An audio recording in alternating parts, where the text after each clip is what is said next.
Hey guys, welcome to our channel Cine Music Space। और आज के हमारे इस मंडे मूवी पोर्टल सेगमेंट में हम लोग जिस मूवी के बारे में बात करने जा रहे हैं वो है तमिल मूवी रत्सासन, जो 2018 में रिलीज हुई थी।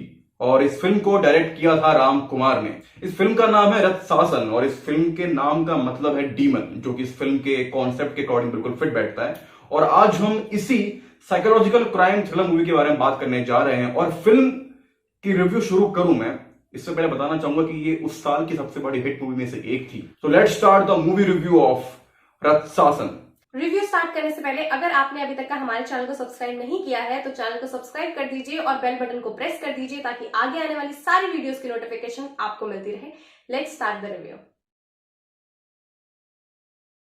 ये कहानी घूमती है अरुण कुमार के इर्द गिर्द, जो कि एक डायरेक्टर बनना चाहते हैं, फिल्म मेकर बनना चाहते हैं, लेकिन उन्हें कोई प्रोड्यूसर नहीं मिलता उनकी स्टोरी के लिए।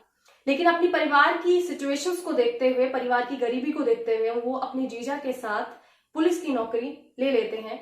और तभी उन्हें वहां एक ऐसे केस को इन्वेस्टिगेट करने का मौका मिलता है जहां उन्हें एक के बाद एक स्कूल जाने वाली लड़कियों की डेड बॉडीज मिलनी शुरू हो जाती हैं। बहुत ही दर्दनाक तरीके से, बहुत ही ब्रूटल तरीके से उन लोगों को मारा जाता है। और उनका ये मानना है, अरुण को ऐसा लगता है कि ये काम किसी साइकोपैथ का है, लेकिन उनके सीनियर्स उन पर विश्वास नहीं करते। लेकिन जैसे जैसे उन्हें और बॉडीज मिलनी शुरू हो जाती हैं तो उनके सीनियर्स उन पर भरोसा करते हैं। पर क्या अरुण कुमार इस साइकोपैथ को पकड़ पाते हैं? और ये साइकोपैथ किलर आंखें खून करता क्यों है और इतनी दर्दनाक तरीके से क्यों? ये सारी चीजें आपको देखने को मिलेंगी इस फिल्म में।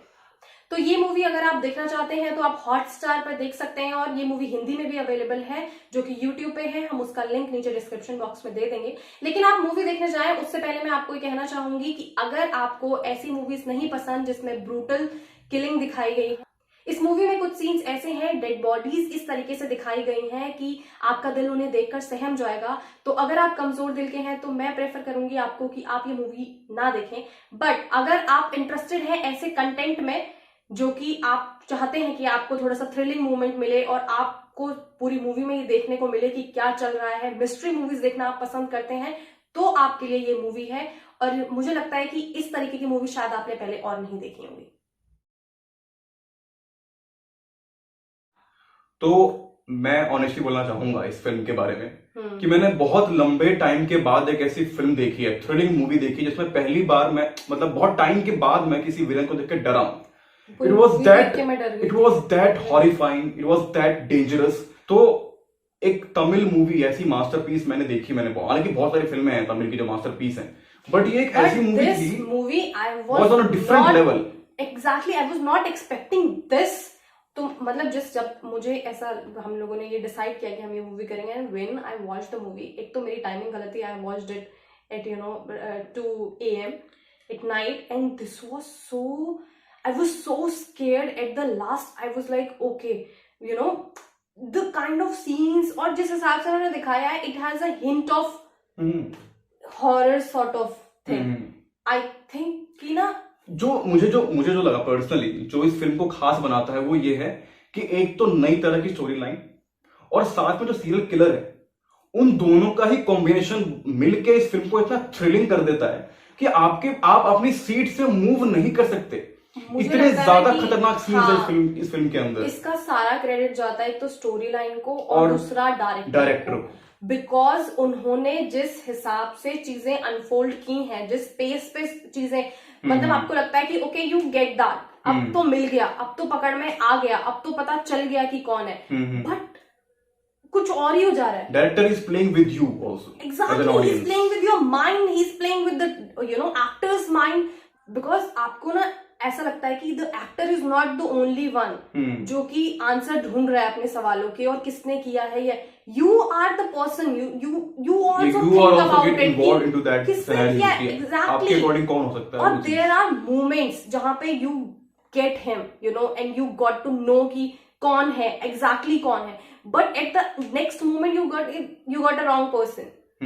सो मुझे लगता है कि ये बहुत ज्यादा क्लेवर है कि डायरेक्टर ने ये बहुत ज्यादा क्लेवरली चीजें प्लेस की हैं कि उनको पता है कि उनको कितना बताना है और किस टाइम पे बताना है।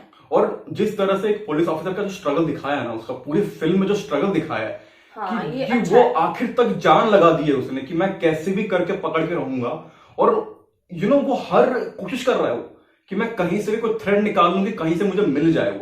And the thing is, the storyline is so perfect that they have given every scene or every action a reason. Absolutely. अगर कोई विलन ने कुछ किया है तो they have given a reason why he did it. So that's a very beautiful thing about the movie. मुझे लगता है कि वो जो प्लेसिंग की है, मतलब वो डायरेक्टर ने एकदम परफेक्ट की है, और जो रीजनिंग दी है वो भी एकदम परफेक्ट दी है कि कोई भी आपको ऐसा नहीं होगा कि आप किसी चीज को लेकर कंफ्यूज रहो, ये क्यों यूज किया, ये आपके पास हर चीज का रीजन है, हर एक चीज का रीजन दिया है। और उन्होंने रीजन देने के लिए नहीं दिया सिर्फ, हाँ, वो उसके पीछे और भी अलग बैक स्टोरी दी है। या मतलब मुझे लगता है कि परफेक्ट स्टोरी लाइन। मैं कहीं पे भी अगर ये बोलूं कि यार ये मैं कुछ ढूंढूं खामी, तो मुझे समझ आता। Whole film was based on realism, लेकिन सबसे हाइट ऑफ रियलिज्म वहां पर हुआ जहां पे जिस तरह डेड बॉडीज को क्रिएट किया गया है। आप that's the most scary part of the movie, वो जो डेड बॉडी को जिस तरह क्रिएट किया है ना, क्योंकि पूरी तरह डेड बॉडी दिखाई नहीं है, बट जो हिंट मिलेंगे ना आपको, जो इमेजेस आपके दिमाग में आएंगी ना, आपके जो पिक्चर्स दिखाई वो बहुत स्केरी हैं।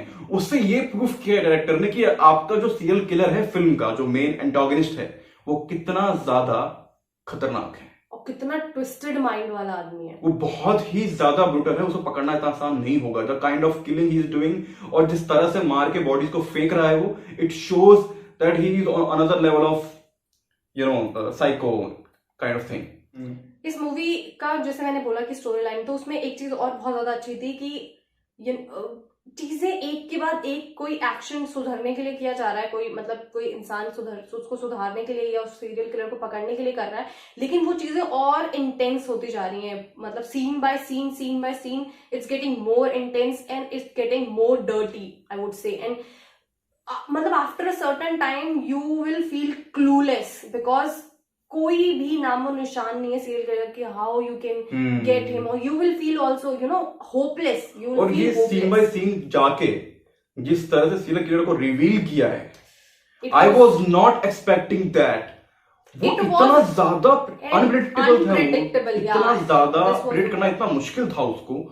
वो अब तक का मेरे लिए बहुत बेस्ट हो रहा है कि maybe in between watching the movie लेकिन you have hints that okay there is something जो रिवील इस तरह से किया है वो आपके दिमाग में नहीं आया होगा, वो नहीं आया होगा। unpredictable, that's unpredictable, that's totally unpredictable। इस फिल्म की मेन स्टार कास्ट है विष्णु विशाल, अमला पॉल, नान श्रवणन, काली वेंकट, अभिरामी, रामदास। तो अगर हम लोग परफॉर्मेंसेस की बात करें तो मुझे लगता है कि ये ना कुछ उन मूवीज में से थी जिनमें कैरेक्टर्स जो थे वो कॉम्प्लेक्स नहीं थे, एक सीरियल किलर को छोड़ के, ठीक है। मुझे लगता है जो स्टोरी थी that was more complex rather than character was simple, character were relatable, every character were very simple place किया गया, वो कमाल का है। एक सीरियल किलर का कैरेक्टर छोड़ के, बिकॉज ऑब्वियस सी बात है, if someone is psychopath, he will be complicated, he has something in his mind, right? You cannot understand, he is not a normal person। तो वो उनका कैरेक्टर को छोड़ के बाकी जितने भी कैरेक्टर्स हैं, they were very normal, very simple, they were very relatable at the same time। और बहुत सटल एक्टिंग करवाई सब लोगों को। हाँ, किसी ने ओवर टॉप कुछ नहीं किया है। जिन्होंने अरुण के जीजा का कैरेक्टर प्ले किया है, I remember there are 2-3 scenes and he did, मतलब I was blown, actually I was like oh he's doing really great। Yeah, I had this thing in my mind because he was doing it so nicely, और इतना realistic है ना वो, इतना realistic है वो कि पूरी मूवी में मैं बोलूंगी कि कैरेक्टर्स इतने रियलिस्टिक दिखाए हैं। भले ही वो ऑफिसर जो बनी है, कुछ नेगेटिव कैरेक्टर भी हैं, हालांकि उनका कोई कनेक्शन नहीं है किलर से, लेकिन वो भी उनका भी शेयर अच्छा दिया नेगेटिव का, वो भी बहुत अच्छा किया उन लोगों ने, बहुत ज्यादा। कुछ 1-2 नेगेटिव कैरेक्टर ऐसे हैं जिनसे आपको नफरत हो जाएगी। एग्जैक्टली, और ऐसी तो आप खुद सोच सकते हो कि वो स्टोरी लाइन और उस कैरेक्टर ने कितना अच्छा पोर्ट्रे किया होगा कि आपको लिटरली एक टाइम के बाद ना आपको ऐसा लगेगा कि आप घुस के स्क्रीन पर उसको मार के आओ। मतलब अरुण जो कि लीड है, उनके जो सुपीरियर बनी है, जो लेडी बनी है, एंड मतलब she is very simple, she hasn't done so much, और उनके डायलॉग्स भी ऐसे कुछ होंगे, but the kind of attitude she carries, the sort of character she carries, मतलब you will hate her. After a certain time you will feel कि villain को थोड़ी देर के लिए छोड़ो, पहले इससे निपटो, पहले व्हाट शी इज डूइंग। तो वो वाली चीज है ना, and she has portrayed her character very beautifully. I felt like कि okay, this was supposed to happen and she did exactly the same thing what director wants her to do। या फिर जिस हिसाब का उनको हमें फील करवाना था कि एक टाइम बाद तुम उस कैरेक्टर को हेट करो, और वो उन्होंने बिल्कुल परफेक्टली किया था। और अगर मैं फिल्म के जो मेन विलन है नान श्रवणन, जिन्होंने फिल्म का जो मेन विलन का रोल प्ले किया है, बहुत ना के बराबर डायलॉग्स हैं पूरी फिल्म में उनके, लेकिन सिर्फ बॉडी लैंग्वेज से उन्होंने ये प्रूफ किया कि he is extremely dangerous and he doesn't care about dying and all. He doesn't care about it. He's just fearless and he is very straightforward. He knows what he has to do. He's that straightforward. He's that smart. He's very very smart. उनको ये चीज उनकी शक्ल पे साफ दिखती है कि उनको कोई डर नहीं है, ना मरने का ना सामने वाले आदमी का। तो इस तरह से उन्होंने अभिनय किया है विलन के कैरेक्टर, क्योंकि वो इतना प्रेडिक्टेबल करना मुश्किल है और इतना ज्यादा स्मार्ट है कि इसीलिए पूरी फिल्म में पकड़ना बहुत मुश्किल रहता है। तो इस फिल्म की सिनेमाटोग्राफी की है पीवी शंकर जी ने, और मुझे तो मानना पड़ेगा जिस तरह का उन्होंने फ्रेम्स रखे हैं, my god, there are some scenes जिसमें आप डर जाओगे, लिटरली आप जेन्युइनली डर जाओगे कि यार horror effect in it, you know, there are some जिस तरह से फ्रेम को क्लियर रखा है उन्होंने, it has some horror effect. और हालांकि हॉरर फिल्म नहीं है, लेकिन जिस तरह का हॉरर इफेक्ट कहीं कहीं दिया है वो अपने आप में पूरी फिल्म को बहुत एज एन ऑडियंस आप डर जाते हो कि ये क्या होने वाला है, अब ये कुछ खराब हो जाएगा बहुत ज्यादा। फ्रेम्स उन्होंने इतने मैं बोलूंगी कि उन्होंने फ्रेम को बहुत स्टिल रखा है, कि बहुत कॉम्पैक्ट भी रखा है, मतलब ऐसे रखा है उन्होंने फ्रेम में कि आपको सारी चीजें समझ में आ जाएंगी। जैसे कि देयर इज अ सीन, वो बाथरूम वाला सीन, जिस हिसाब से उन्होंने फ्रेम जिस हिसाब से घुमाया है एक बार में सिर्फ, कि वो उतना ही काफी था ये दिखाने के लिए कि वो किस जगह पर है, वो लड़की कितनी गलत जगह पे पहुंच गई है वो। मतलब वो फ्रेम्स जिस हिसाब से दिखाए हैं उन्होंने वो बहुत खूबसूरत है, और वो मुझे लगता है कि स्टोरी लाइन को और ज्यादा इनहांस करते हैं, वो विलन को और ज्यादा क्रीपी दिखाते हैं।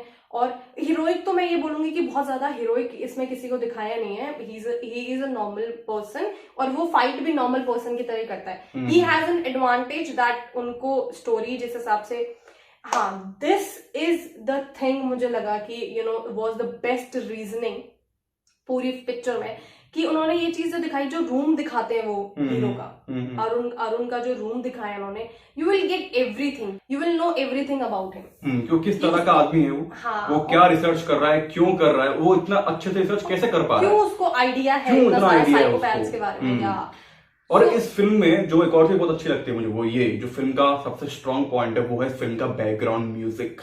इस फिल्म का बैकग्राउंड म्यूजिक पूरी फिल्म में कुछ एक दो म्यूजिक ऐसे हैं जो हमेशा बार बार आपको सुनाई देंगे, हाँ। और वो फिल्म के डेंजरस मोमेंट्स को और भी ज्यादा एनहांस कर देते हैं। आप जब देखोगे इस फिल्म को तो वो बहुत स्ट्रॉन्ग पॉइंट है इस फिल्म का।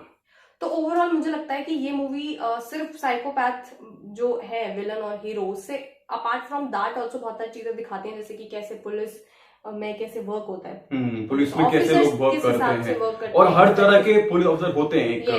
यू कैन नॉट से everyone is bad, you can not से एवरीवन इज गुड। या सो ये बहुत अच्छे से दिखाया है। एंड एक चीज और जो उन्होंने बहुत अच्छे से दिखाई है कुछ सीन्स के थ्रू, कि हमारे एक्शन सामने वाले को किस तरीके से डैमेज कर सकते हैं। कुछ छोटे छोटे पॉइंट्स दिखाए हैं फिल्म में जो फिल्म के अंदर है ही, मतलब वो बहुत काम आते हैं सीन्स में, लेकिन वो कुछ और भी कहते हैं डायरेक्टर आपसे कि देखो ये सब चीजें समाज में हो रही हैं, यू नो, उसको भी उठाया गया है उन्होंने। So many social issues I would से, हाँ वो मैं बोल रही हूँ कि उन्होंने बहुत फोकस्ड में वो नहीं रखा है, हाँ, लेकिन वो आपके दिमाग में रह जाएगी बात कि यार ये चीज तो है, this is also wrong, if that's wrong then this is also wrong. वो वाली चीज बहुत ब्यूटीफुली दिखाई है। तो I think it is a combination of a mystery movie, at the same time it has some horror effect, at the same time it has some social issues also, everything it's a compact movie. I would say it's a movie you can watch with your family because you know it gets little darker throughout the scenes or after a certain time. If you love watching good cinema, if you love watching new concepts, if you love watching suspenseful movies and some you know psychopath वाले type की movies देखना अगर आप पसंद करते हैं तो this is the best movie. इस फिल्म की IMDb रेटिंग है 8.5 और ये था रिव्यू मूवी रत्सासन का। तो आज के लिए बस इतना ही, मिलते हैं हम आपसे अगली वीडियोस में, तब तक के लिए आप हमारे बाकी सेगमेंट्स को एंजॉय कीजिए। आपको ये मूवी कैसी लगी और आपको ये रिव्यू कैसा लगा, आप हमें जरूर बताइएगा कमेंट बॉक्स में। तब तक के लिए bye bye and take care.